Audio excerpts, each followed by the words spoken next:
George ഫെർണാണ്ടസിൻ്റെ ഭരണകാലത്താണ് പട്ടാളക്കാരുടെ ശവശരീരം വീട്ടിൽ കൊണ്ടുവരിക എന്ന് പറഞ്ഞ് ഒരു ഏർപ്പാട് തുടങ്ങി. അതുവരെ ശവശരീരം നിങ്ങൾക്ക് കിട്ടില്ല. സൈന്യത്തിൻ്റെ ആക്രമണത്തിലൊക്കെ പെട്ടുപോയി കഴിഞ്ഞാലുണ്ടല്ലോ, ഈ മഞ്ഞിൽ ഐസ്ക്രീം പോലത്തെ മഞ്ഞാണ്, അതിൽ വീണ് കഴിഞ്ഞാൽ if you are A dead body അത് ഉടനെ അങ്ങ് അങ്ങ് പോകും, മഞ്ഞപ്പൊതി കിട്ടില്ല. അപ്പോൾ ഉപേക്ഷിക്കുകയല്ലാതെ വേറെ മാർഗ്ഗമില്ലായിരുന്നു. ജോർജ് ഫെർണാണ്ടസ് പറഞ്ഞു അത് പറ്റില്ല, അതിന് കാസ്ക് എന്ന് പറയും, ശവശരീരം കൊണ്ടുപോകുന്ന ഏർപ്പാട്. അത് ഫോറിൻ കൺട്രീസിലൊക്കെ ഉണ്ട്. ഓരോ പട്ടാളക്കാരൻ്റെയും ബോഡി നമുക്ക് തിരിച്ച് കിട്ടണം, അതിനുള്ള സംവിധാനം ഉണ്ടാക്കി ശവപ്പെട്ടി, കാസ്ക് പ്രത്യേകതരം പെട്ടിയാണ്, അത് ഓർഡർ ചെയ്തു. അത് വന്നു കഴിഞ്ഞപ്പോൾ അതിനെ ചൊല്ലി വിവാദം ഉണ്ടായി, വെറുതെ ഉണ്ടാക്കിയ വിവാദം. വാസ്തവത്തിൽ ആ ഫയൽ ജോർജ് ഫെർണാണ്ടസ് കണ്ടിട്ട് പോലുമില്ല. എന്താണെന്ന് വെച്ചാൽ 5 കോടി രൂപയിൽ കൂടുതലുള്ള പർച്ചേസസ് മാത്രമേ ഡിഫൻസ് മിനിസ്റ്ററുടെ മേശപ്പുറത്ത് വരുള്ളൂ. ബാക്കിയുള്ളതൊക്കെ അതിന് താഴെ സെക്രട്ടറി, അവർ ഓരോരുത്തർക്കും പവർ ഉണ്ടല്ലോ, ഇത്ര രൂപ വരെയുള്ള പർച്ചേസ് അയാൾക്ക് നടത്താം, അതിന് മുകളിൽ.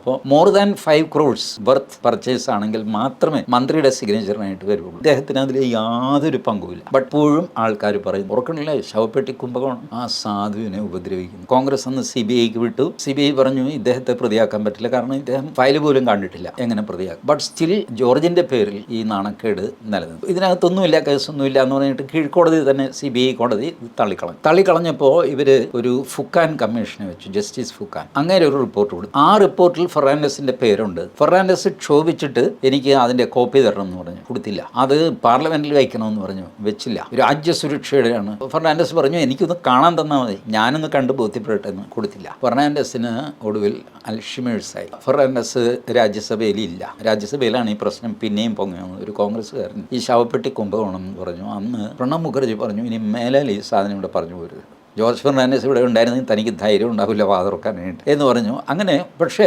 ഇപ്പോഴും മലയാളം ചാനലുകളിലെ ചർച്ചയിലൊക്കെ നോക്കിയോ, ശവപ്പെട്ടി കുംഭകോണം എന്ന് പറയും. അതാണ് നരേറ്റീവിൻ്റെ സക്സസ്.